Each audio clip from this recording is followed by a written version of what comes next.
Google শিটের conditional formatting এর আজকের ভিডিওতে আমরা দেখব ফরম্যাটিং এর কন্ডিশনটা যদি অন্য পেজে অথবা ট্যাব অথবা শিটে থাকে তাহলে আমরা কি করব।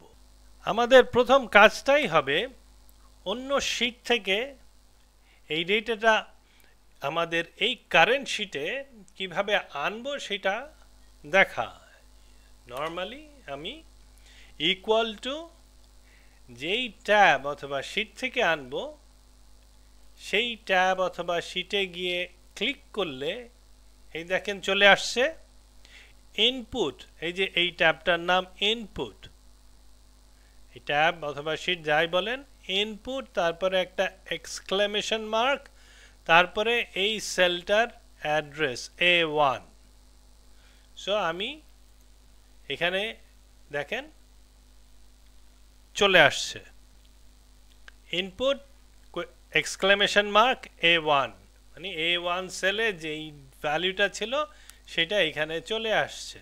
সো আমার অন্য শিট থেকে এই ভ্যালুটা চলে আসছে ইনপুট শিট থেকে, যেইটা ইউজ করে আমি এই কলামটা ফরম্যাট করব যে এইটা কোথায় কোথায় গ্রেটার দেন 150। তাহলে কন্ডিশনাল ফরম্যাটের ফর্মুলাটা কি হবে? ইকুয়ালস টু আমি কোন সেলকে কম্পেয়ার করতে যাচ্ছি, E2 কে কম্পেয়ার করতে যাচ্ছি, গ্রেটার দেন কোন সেলটা, এই যে এইখানে না গিয়ে আমি সরাসরি চলে যাব এই যে ইনপুটের এই পার্টিকুলার সেলের, এন্টার দিয়ে দিই। দেখেন ফলস আসছে, ট্রু আসছে, কিন্তু এইটা ফলস আসছে কেন?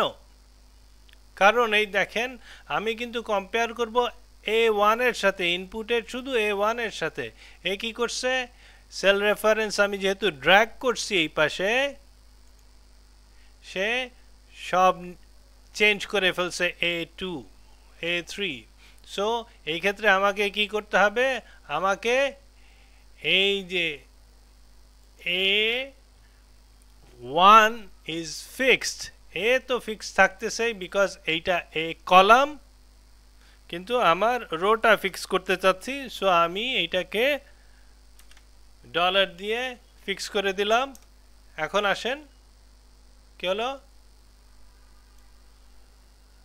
এই যে এখন আমার 150 is not greater than, it is equal to, সেজন্য এখানে ফলস আসছে। যেগুলি ইকুয়াল টু অর লেস সেগুলি শুধু ফলস আসছে। তো আমি যদি এই ফর্মুলাটা এখন কন্ডিশনাল ফরম্যাটিং এ নিয়ে যাই কি হয় দেখেন, এইখানে ফর্মুলা রুলসে গিয়ে কাস্টম ফর্মুলায় গিয়ে আমি যদি দেই, এই বক্সটার বর্ডারটা লাল হয়ে যাচ্ছে। নাও এই বক্সটা কেন লাল হয়েছে? বিকজ এইটা ইনভ্যালিড ফর্মুলা ভ্যালিড না কেন? এই যে এই বক্সে যে সেল রেফারেন্স বা অ্যাড্রেস ব্যবহার করা হয়েছে সেটি অন্য আরেকটি ট্যাবের, এই যে ইনপুট ট্যাবের। এই অ্যাড্রেস বা রেফারেন্সকে কন্ডিশনাল ফরম্যাটিং ইন্টারপ্রেট করতে পারে না অ্যাড্রেস হিসাবে। এই অ্যাড্রেসটা বা অন্য ট্যাবের এই অ্যাড্রেসটাকে ইন্টারপ্রেট করতে হলে গুগল শিটের একটা ফাংশন, এই যে ইনডাইরেক্ট ফাংশন ইউজ করে এটাকে ইন্টারপ্রেট করাই দিতে হবে আমাদের এই কন্ডিশনাল ফরম্যাটিং এর জন্য।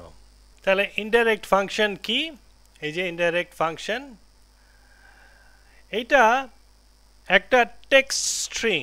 এই যে এই ক্ষেত্রে এইটা একটা টেক্সট স্ট্রিং, যেটা আসলে একটা সেল রেফারেন্স। আমরা এই ক্ষেত্রে বলবো সেল রেফারেন্সের মতো দেখতে একটা টেক্সট স্ট্রিংকে ইনডাইরেক্ট ফাংশন অ্যাকচুয়াল সেল রেফারেন্সের ইন্টারপ্রেট করে দেয় আমার এই কন্ডিশনাল ফরম্যাটিং এর ক্ষেত্রে। তাহলে চলেন দেখি এটা ইউজ করে আমাদের কন্ডিশনাল ফরম্যাটটা কি হয় একটা ছোট এক্সাম্পল দিয়ে দেখি এই সেলের ভ্যালু মনে করেন টেস্ট 1 এইখানে আমি এই সেলের ভ্যালুটা নিয়ে গেলাম এইভাবে ইকুয়াল টু এই সেলের অ্যাড্রেসটা ইকুয়াল টু দিয়ে এই যে ইকুয়াল টু এই G3 এই যে G3 এই সেলের অ্যাড্রেসটা এখানে ইকুয়াল টু G3 দিয়ে দিলে এই ভ্যালুটা এখানে চলে গেল নাও আমি এইখানে G3 লিখলাম এই পার্টিকুলার সেলের অ্যাড্রেসটা মানে এই যে এই অ্যাড্রেসটা এইখানে যেমন এই অ্যাড্রেস আমাদের এই সেলটার ঠিক সেটার জন্যই একটা ইকুইভ্যালেন্ট জিনিস নিচ্ছি এই সেলটার অ্যাড্রেস হলো G3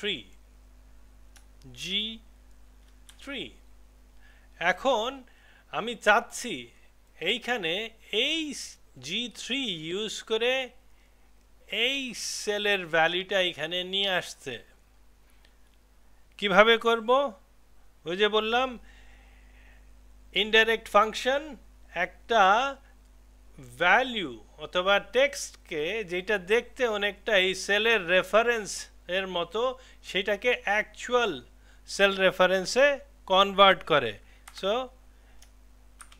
ইনডাইরেক্ট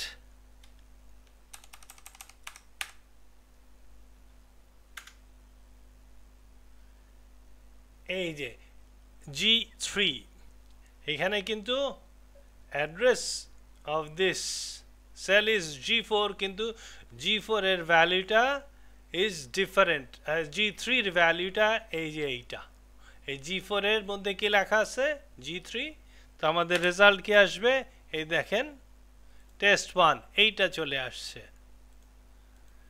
লেখা G4 এই যে এইটা সে ধরে নিছে this is a cell reference যেটা এইখানে সো আমাকে এখানে কি লিখতে হবে ইনস্টেড অফ দিস আমাকে লিখতে হবে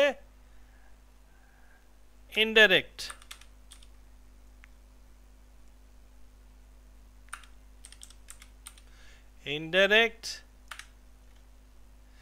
এখন এইটা একটা স্ট্রিংকে পাস করতে আমাকে ডাবল কোটেশনের মধ্যে পাস করতে হবে ব্র্যাকেট ক্লোজ এই যে চলে আসলো কি আসলো 150 আগেও 150 আসতেছিল এখন আমরা ইনডাইরেক্ট ফাংশনটা ইউজ করে এইখানে বলে দিলাম যে এইভাবে ইনপুট 1 এই সেলটার ভ্যালুটা নিয়ে আসার জন্য এখন আমাকে এই কন্ডিশনাল ফরম্যাটে কি করতে হবে যেইখানে এই যে E2 সেলের ভ্যালু গ্রেটার দেন 150 সেইটা হাইলাইট করতে হবে তাহলে আমাকে কি করতে হবে এটা ডিলিট করি another rule এই যে এইটা নিয়ে আসি কাস্টম ফর্মুলায় যাই এইখানে লিখতে হবে equal to